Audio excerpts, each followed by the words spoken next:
സഹസ്രനാമം ഒരു പരിചയം, അതാണ് ഇപ്പോൾ ഞാൻ ഉദ്ദേശിക്കുന്നത്. ലളിതാ സഹസ്രനാമം, സഹസ്രം എന്ന് പറഞ്ഞാൽ 1000, നാമം എന്ന് പറഞ്ഞാൽ നാമങ്ങൾ.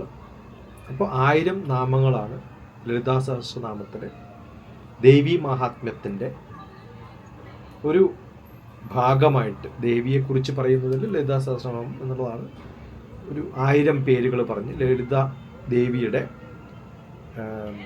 ഗുണഗണങ്ങളെക്കുറിച്ചും ഒക്കെ പറയുന്നതാണ്, വിശേഷണങ്ങൾ പറയുന്നതാണ്. ദേവി ലളിത എന്ന് പറയുന്നത് ത്രിപുര സുന്ദരിയാണ്. അത് 3 പുരങ്ങൾ, ഒന്ന് ധനം, ഒന്ന് നമ്മുടെ വിദ്യ, മറ്റൊന്ന് ആക്ഷൻ. ഇത് 3ഉം ചേർന്നിട്ടുള്ള ത്രിപുര സുന്ദരിയായ 3 പുരങ്ങളാണ്.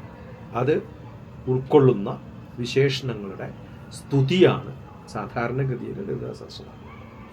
ഇത് പ്രധാനമായും ബ്രഹ്മപുരാണത്തിലാണ് ലളിത ആഖ്യാനം, ലളിതോപാഖ്യാനം വരുന്നത് ബ്രഹ്മപുരാണത്തിലാണ്. അവിടെ ഹൈഗ്രീവൻ അഗസ്ത്യമുനിക്ക് ദേവിയുടെ മഹത്വം വിശദീകരിക്കുന്ന ഭാഗത്തിലാണ് സഹസ്രനാമം പ്രതിപാദിക്കുന്നത്.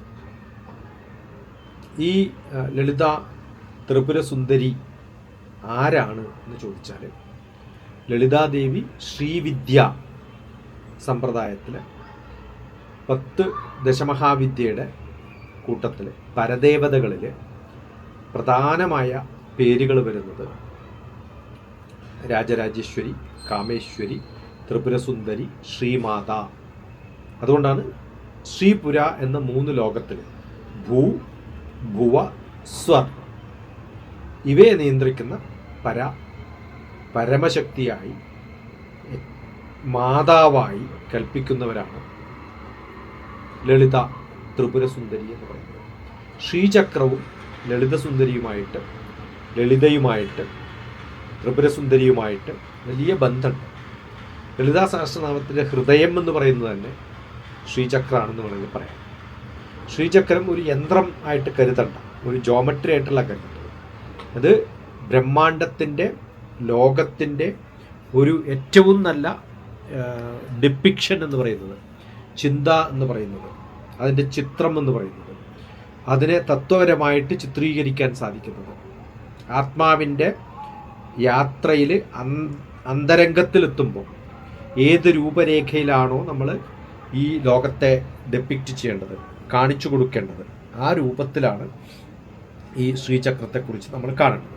ശ്രീചക്രം ഒരു ആത്മസാക്ഷാത്കാരത്തിൻ്റെ ഘട്ടങ്ങളെ സൂചിപ്പിക്കുന്ന ഒരു അവതരണമാണെന്ന് വേണമെങ്കിൽ പറയാം. അതാണ് ആ ജോമെട്രിയുടെ പ്രത്യേകതയും, ആ വരകളുടെ പ്രത്യേകതയും, ആ കോണുകളുടെ പ്രത്യേകതയും, ത്രികോണങ്ങളുടെ പ്രത്യേകതയും ഒക്കെ അതാണ്. സഹസ്രനാമത്തിൻ്റെ ഘടന എന്ന് പറയുന്നത്, ലളിത സഹസ്രനാമം 1000 നാമങ്ങളാണെന്ന് നമ്മൾ പറഞ്ഞു.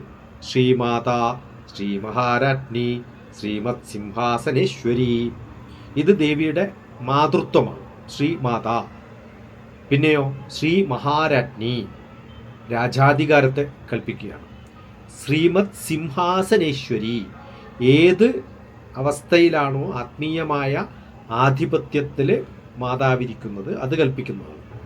ഇങ്ങനെ ഒന്ന് അമ്മയായിട്ടും രാജാധികാരമായിട്ടും ആത്മീയത്തിൻ്റെ അധിപയായിട്ടും ഒക്കെ ദേവിയെ സൂചിപ്പിച്ചുകൊണ്ടാണ് നാമം തുടങ്ങുന്നത് തന്നെ.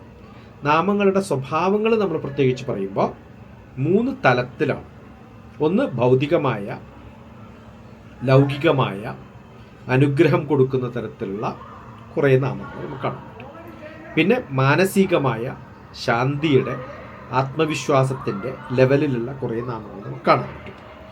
പിന്നെ ആത്മീയമായ മോക്ഷമാർഗങ്ങളുടെ ഭാഗത്തിൽ കാണുന്ന കുറേ നാമങ്ങൾ നമുക്ക് കാണാൻ സാധിക്കും. ദാർശനികമായ ഒരു തലം കൂടി ലളിതാ സഹസ്രനാമത്തിനുണ്ട്. ലളിതാ സഹസ്രനാമം സാധാരണഗതിയിലുള്ള ഒരു ഭക്തിഗാനം പോലെ അല്ല.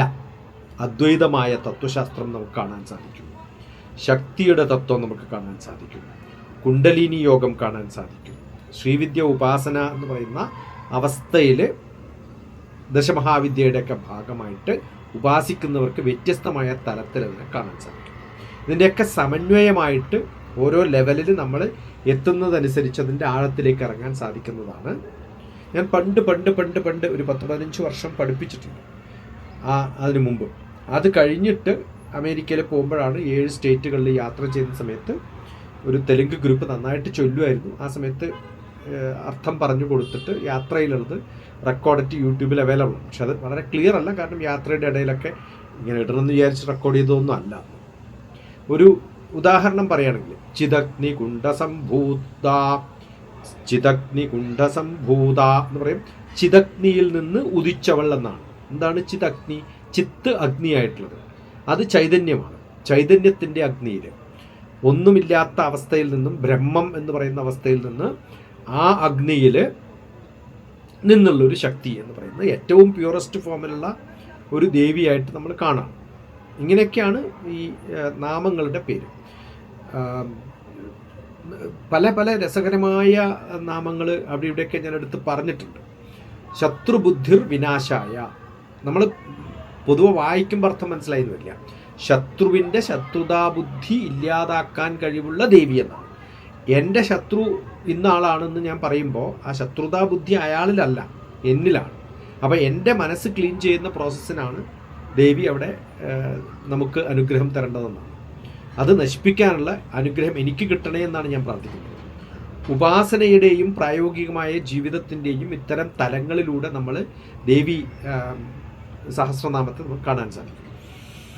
മനസ്സിനെ കേന്ദ്രീകരിക്കുന്നത്, ആത്മവിശ്വാസം വർദ്ധിപ്പിക്കുന്നത്, നെഗറ്റീവായിട്ടുള്ള ചിന്തകളിൽ നിന്ന് പോസിറ്റീവായിട്ടുള്ള ചിന്തകളിലേക്ക് നമ്മളെ മാറ്റുന്നത്, ആന്തരികമായ ശക്തി ഉണർത്തി ഒരു ആത്മീയമായ തലത്തിലേക്ക് നമ്മളെ കൊണ്ടുപോകാൻ സാധിക്കുന്നത്. ഇങ്ങനെ ശ്രീവിദ്യ സമ്പ്രദായത്തിൽ കുറേ വ്യത്യസ്ത രൂപത്തിൽ പരമ്പരകളുടെ ഒരു പാരമ്പര്യമുള്ള ഒരു സ്തോത്രമാണ് അല്ലെങ്കിൽ ചാൻറ്റിംഗ് ആണ്. നമ്മൾ മറക്കരുത്. ശാസ്ത്രീയമായ ഒരു വീക്ഷണം കൂടി ഇതിനുണ്ട്. മനഃശാസ്ത്രപരമായിട്ട് 1000 നാമങ്ങൾ ജപിക്കുമ്പോൾ മനസ്സിന് ഏകാഗ്രത നല്ലപോലെ ഉണ്ടാവും. അത് അർത്ഥം അറിഞ്ഞിട്ടൊക്കെ പറയുമ്പോൾ ആ ലെവല് മാറും എന്ന് കൂടി മനസ്സിലാക്കണം. അപ്പം നല്ല ഗുരുക്കന്മാരുടെ അടുത്ത് നിന്ന് പഠിക്കുന്നത് വളരെ നല്ലതാണ്. ആവർത്തിച്ചുള്ള ശബ്ദ തരംഗങ്ങൾ നമ്മുടെ ന്യൂറോ ലിംഗ്വിസ്റ്റിക് എഫക്റ്റ് കൂട്ടുമ്പോൾ ഈ നാഡിയെ നമ്മളെ ഉദ്ബോധിപ്പിക്കാനും നമുക്ക് കുറച്ചും കൂടി എനർജൈസ് ചെയ്യാനും സാധിക്കുന്ന കഴിവുകളും സഹസ്രനാമങ്ങൾക്കുണ്ട്. അത് ശ്രീ വിദ്യ ഉപാസകന്മാർക്കും ശ്രീ ചക്രങ്ങളുടെ എനർജി ലെവലിലും ഒക്കെ മനസ്സിലാക്കുമ്പോൾ ആ എനർജി ലെവൽ കൃത്യമായിട്ട് മനസ്സിലാക്കും. അപ്പോൾ ഭക്തി, ധ്യാനം, മാനസികമായ ഒരു സമയമാണ്. ഇത് മൂന്നും കൂടി ചേർന്നിട്ടുള്ള അതിനെയാണ് ശരിക്കും മെഡിറ്റേഷൻ്റെ ആക്ഷൻ എന്ന് പറയുക. ഈ ചാൻറ്റ് ചെയ്യല്ല, ചാൻറ്റ് ചെയ്തുകൊണ്ട് ദോശ ഇടാം, ചാൻറ്റ് ചെയ്തുകൊണ്ട് കണ്ണടച്ചിരിക്കണം എന്നില്ല. ഇത് ഉള്ളിൻ്റെ ഉള്ളിലേക്ക് പോകേണ്ടതാണ്. നമ്മൾ ശ്വസിക്കുമ്പോൾ ബാക്കി പണികൾ ചെയ്യുന്നത് പോലെയാണ് നാമം ചെല്ലുമ്പോഴും ബാക്കി പണി ചെയ്യുന്നത്. അതുകൊണ്ട് ഇത് കണ്ണടച്ചിരുന്നിട്ട് ടൈം വേസ്റ്റ് ആയിട്ട് ചെയ്യേണ്ടതല്ല.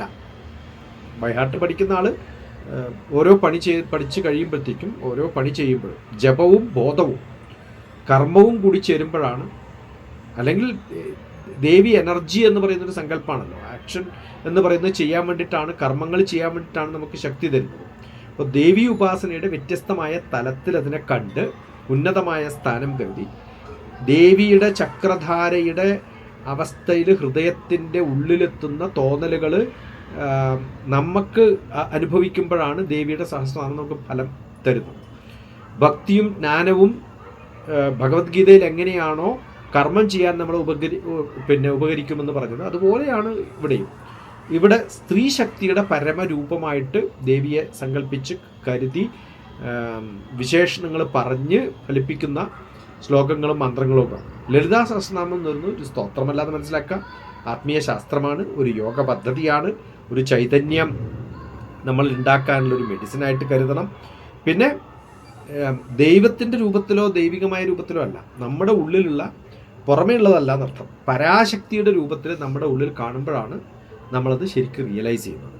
ഇതാവട്ടെ ലളിതാ സഹസ്രനാമം ചൊല്ലുന്നതിനുള്ള ഏറ്റവും നല്ല അറിവോടു കൂടിയിട്ടുള്ള കർമ്മം ചെയ്യാനുള്ള ഒരു പ്രചോദനമായിട്ട് കരുതാൻ സാധിക്കട്ടെ എന്നാണ്